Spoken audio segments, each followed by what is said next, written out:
We are Steve and Jill. Together, we've been buying and reselling land since the 90s. Our data-centric approach leaves our buyers asking, how can you sell it so cheap? Here on the Land Academy Show, We answer that and more. I'm Stephen Jack Butella. And I'm Jill DeWitt, and this is the Land Academy Show. Land Academy is the place to go for all the education, tools, and support you need to start and grow your land investment business. Can you believe it's been 10 years, by the way? No, it's been 10 years. This is our 10-year anniversary this week for starting Land Academy. And what we're recording this right after a week-long open to the public seminar about what was successful, what wasn't successful, and what we quite honestly enjoyed about it, what we didn't, what we accomplished, what we didn't accomplish. So we decided that this episode should be the summary of all that, our summarization. I can't wait to talk about this. I like how you worded what we accomplished and what we didn't accomplish, what we set out to accomplish and what we failed at. I mean, it's always that way. I just look at it, if you accomplish half the stuff you're trying to accomplish in life relatively on time, geez, you're winning. That's a good rule for goal setting. You know, you want to set lofty goals, not too easy goals, because if you hit them all, then it's kind of boring. And you don't want to have goals that are just like, you know, unattainable. So this is really good. I like this. Today we're talking about what we got right and what we got wrong. In 10 years of Land Academy. So I think you have notes. This is episode number 2254. Okay, I did make notes. So I put some thought into this. You know, it's so great having 10 years. It's so nice when I talk to people and I can say, look, not only do I have 16 years doing this full time with you, I've had some real estate experience outside of this, but nothing like this and not full time like this. You have 30-something years of this coming into it. But so already when people find us and, you know, ask questions, they're like, all right, you obviously know the real estate thing, but it's so nice after 10 years, I can really say, wow, I know how to build an education company. We did it, and build a community and provide tools and things. So I feel really good about this. So my point is, so I have three things that I think I'm very happy with and proud of. And then I have three things that we could have clearly done better. Good. So only three. I know. My list is 1 and 30. I should have said 3 and I should have said 33, but you're right. All right, let's start. Let's get the hard ones out of the way. And please join in and chime in and tell me if you agree or don't agree. Sure. All right. So things that we got wrong. Like I thought, oh, marketing is easy. I can sell land easy. I know how to get good pictures and get it on the internet and get excitement and post it on Friday and have 3 offers on Sunday. How hard can Land Academy be? Boy, that's a whole different beast.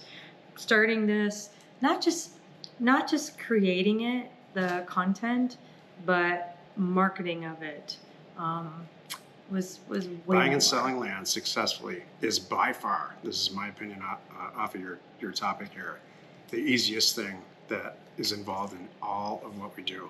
We probably spend maybe 5 or 8%, maybe 10%, maybe 5% of our time buying and selling land. The rest of our work hours and our staff's work hours, we have separate staffs for both of those, is involved. It involves Land Academy. Yeah. Mostly dealing with existing Land Academy members and helping them move forward in their careers. And so why would you do that, Steve? If it's so, I mean, you sell this program, here's why. It's rewarding, first of all, but more than that, we've created Land Academy to create sources of lenders and partnerships for ourselves. We were constantly running out of money. And because we were spending our money and doubling our money and reselling property at a pretty high velocity, this is 10 years ago. Now, we've got pretty much what I would call a limitless source of partnership opportunities to do deals with the people, and it worked. That really, really, really worked almost overnight. That means you have unlimited sources of Yeah. capital too, by the way. Yeah, it's not just us. I mean, we created this. There's so many partnerships that have been lifelong partnerships with money people and with operations people within our group. That it's great to hear. Yep. It's an amazing place to develop a partnership. Yep. So here's number 2 for me on the things we got wrong. If I had known what was involved with building the websites and the education and connecting it all and the payment systems and all of the everything that goes around, just not talking people yet, just the mechanics of all this, I don't know if I would have done it. I'm like, oh, sure, okay. I mean, you get so far in, you're like, well, we can't stop now. But well, would you have done it differently? No, I would have not changed anything. How we capitalized it, Good. none of that. And largely, it's because Jill and I we've divided up our the things that we're interested in doing. Jill's very interested in all the people part of this, and I'm not. I'm interested in the technology part, the data part, the actual real estate piece, and she's interested in a lot of those things too. But there is no way I would have done it myself. Let me put it that way. Oh, same here. No chance. Could you imagine? No, that it was so much easier being a team doing this. If you would have told me that I would be learning how to, this is way back in the beginning, that I would have to be, at our dining room table at 9 o'clock at night when I'm exhausted, fixing the checkout, not even, it's like explaining the checkout page, like stuff that Jack set up, maybe there was something goof with it and you're on another project and I had to jump in and kind of fix it in the back of the website. I'd be like, oh my gosh, but we did it. We got through it. I had an entire very successful business, before I met Jill. True. Talk And about so that, please. we got, I had the we were the people to buy and resell property on eBay. Yeah. At the time, we were the largest seller in that category. So, but then the Great Depression, the real estate depression hit, and my business was set up just online. We were not set up to talk to people. In fact, we avoided that. And then Jill came along and she said, "What happened to your business?" And I said, "This is what happened." And she said, "Show me the properties that you have left." I had a ton, just a ton of paid for land at very good prices. And she said, "Where's the people, show me a list of the people that you sold property to." And so she went to work, like without us really even talking about it. She looked at those two things and she sold a ton of the property that I just had sitting there, as kind of nuked it for more of it, just left it there. And she created a ton of cash, and then we went off and started buying a ton of property. We bought 1,000 properties that year. I think it was 2011. What's funny about that? People are worried about 2025, or like you weren't doing it in 2009 and 2010. That was really a time where it really was a hard thing and a problem. And I watched a lot of the quote unquote competition, other people in our space, not a lot, but just other investors out there. Nobody was teaching anything. We were all just quietly doing our own investing, and they didn't make it. Broke my heart, but we always hung in there. We always kept food on the table, and that's a lot of, I think, why people come to Land Academy and stay with us. Because if anyone's weathered a storm, it's us. And you've been doing this for over 30 years, so you've weathered more storms than that.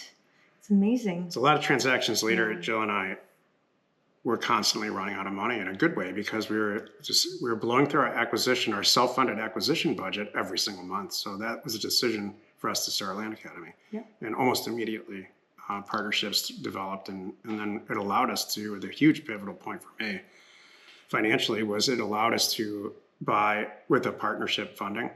And I say this to you because I want you to put yourself in our shoes, because I'm sure if you're listening or watching this, I want you to put yourselves in our shoes and forget about money.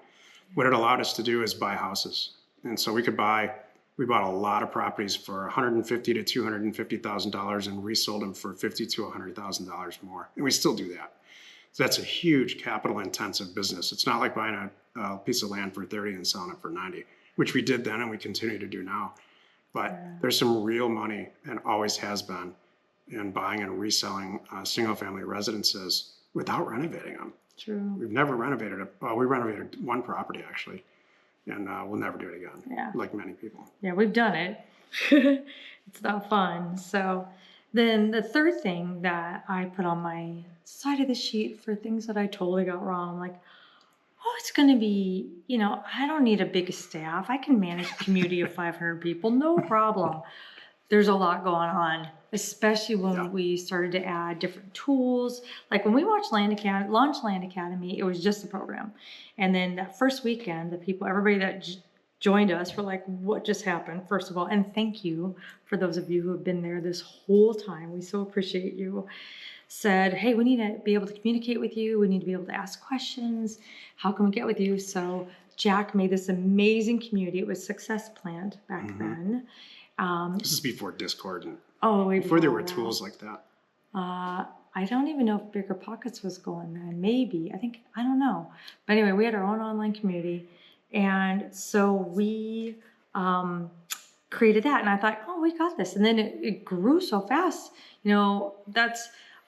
I just was not prepared for what was all involved in that. And I'm so happy that as it grew, we grew. Sometimes you don't know. I love this. Sometimes you don't know what you can handle until you're faced with it. So, boy, I learned what I can handle. Now I'm like, bring it. There's not much I can't handle. So it's great. But managing a staff, which has grown and shrunk over the years, depending on, how things are going and what we're working on, where we are, to and a Land Academy community around 500 it was not easy, but it was so worthwhile. The number one thing in my mind right now when it comes to buying and selling land is capitalizing on purchasing grossly undervalued SFRs, which is House Academy, single family residences, and reselling them for more in markets that are just incredibly hot. There's a lot of movement, and there's a lot of properties selling per week in, let's say, several zip codes, and they're not hard to find. So that's what we're working on, and here's really why. Interest rates are going to go down. I think everybody agrees. Interest rates are going to go down, and we're way overdue, quite honestly, for a rate change by the Fed. And that'll happen before the end of the year. Right now, we're in the middle of the year, almost exactly in the mid half of the year. And the second quarter's over. So when that happens, there's going to be a huge push to move the existing inventory, house inventory, out of the existing system. And I think a lot of people that have had properties for sale for a long time, or people that have been thinking about listing property, are going to take a lot less. And when interest rates go down and affect mortgage rates, then prices go up. So we got to get in, do a bunch of deals before that happens, like a ton of deals. That's what we're working on. Can I add, there's a part B. My team would go, whoa, you're forgetting something, which is we have this amazing new tool. Yeah. It doesn't have... Land Academy does. It doesn't have a name yet. It's still unnamed at this moment as we are recording this, but it will very shortly.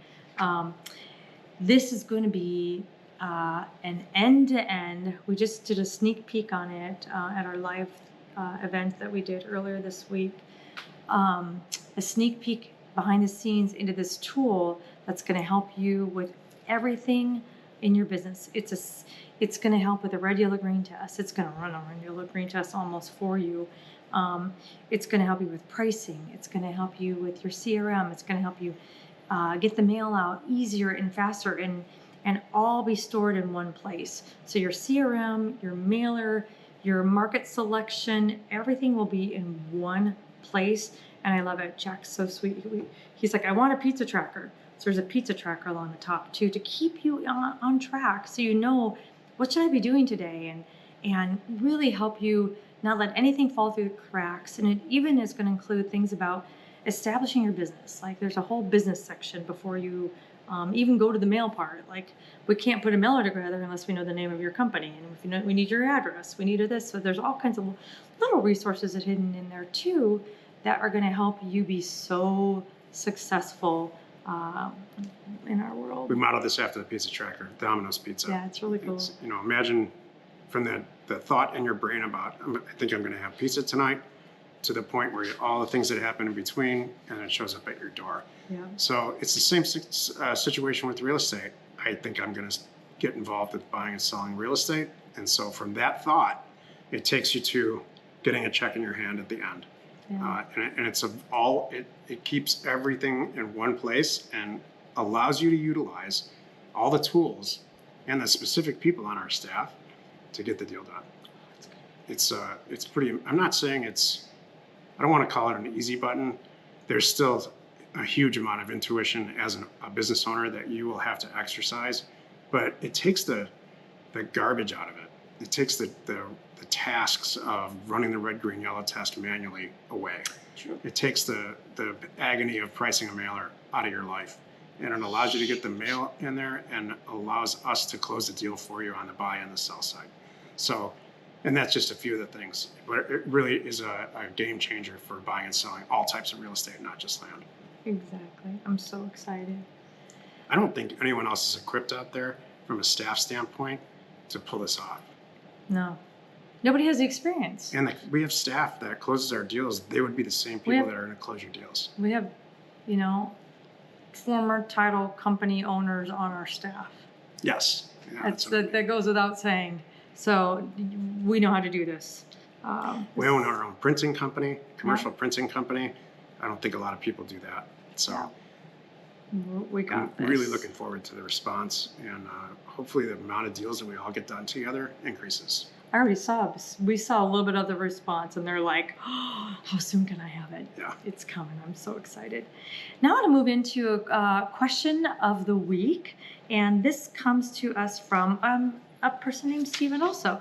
So this is from our online community in Discord, and Stephen wrote, I'm looking to buy a property that is currently listed.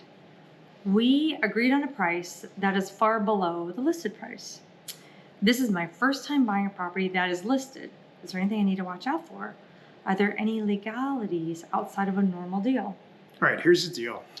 Listed property always concerns me because why isn't it sold?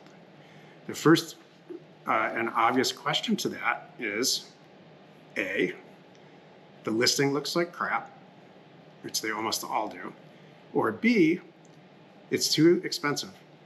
So I'm going to use an example here. I'll just for serious round numbers. Property's listed for $200,000.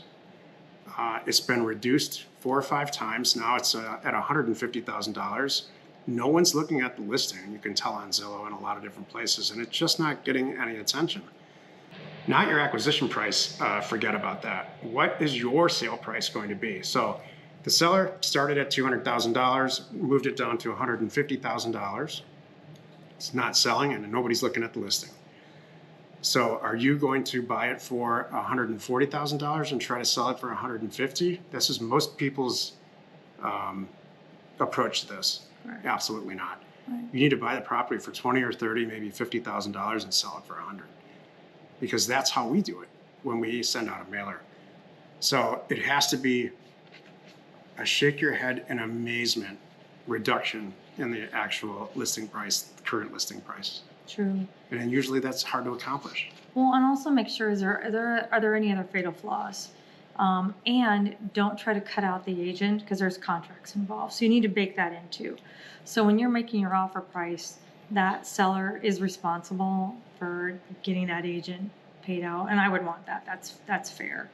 I have a lot to say on this. Go ahead. My real concern is why are we shopping for existing listings? That's the key. Why didn't we send a mailer out? Exactly. Because a mailer is way more effective at getting an asset, a $100,000 asset, and purchasing it for $20,000. Off-market deals are way easier to put together than properties that are already on the market. That's true.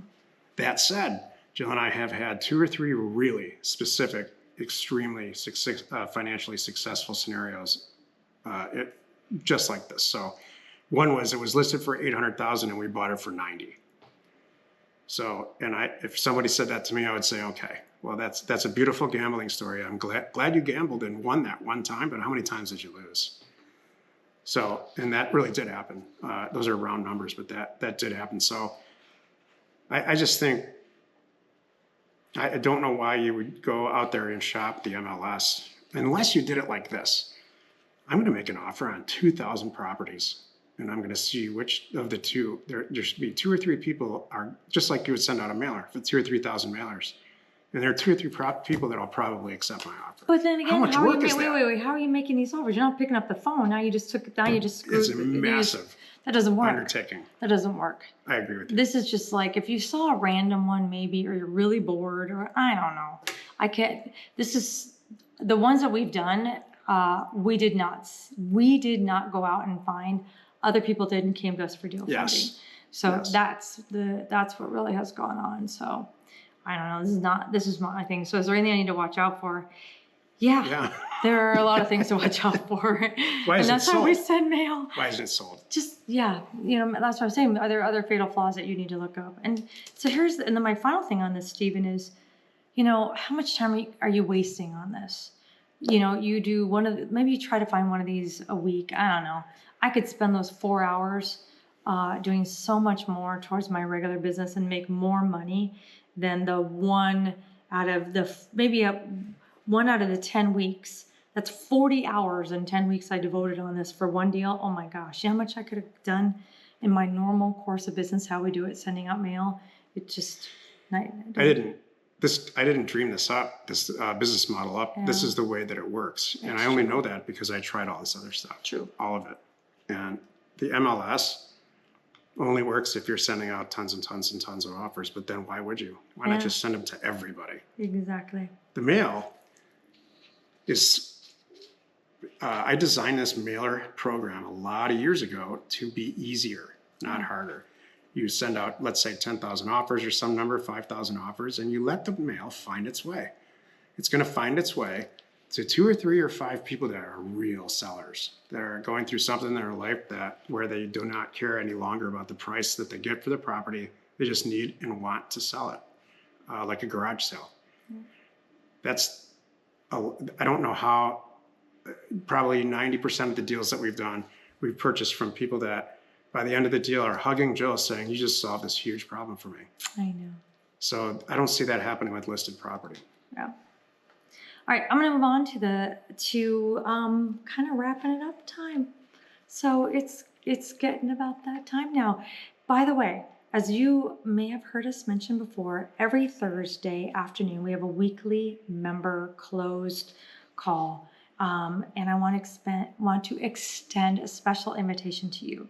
So if you want to attend, to get a ticket to join us, all you have to do is send a note to support@landacademy.com. We'll give you a one-time invite to join our call and see what's really going on, more about these deals, and learn about everybody behind the scenes.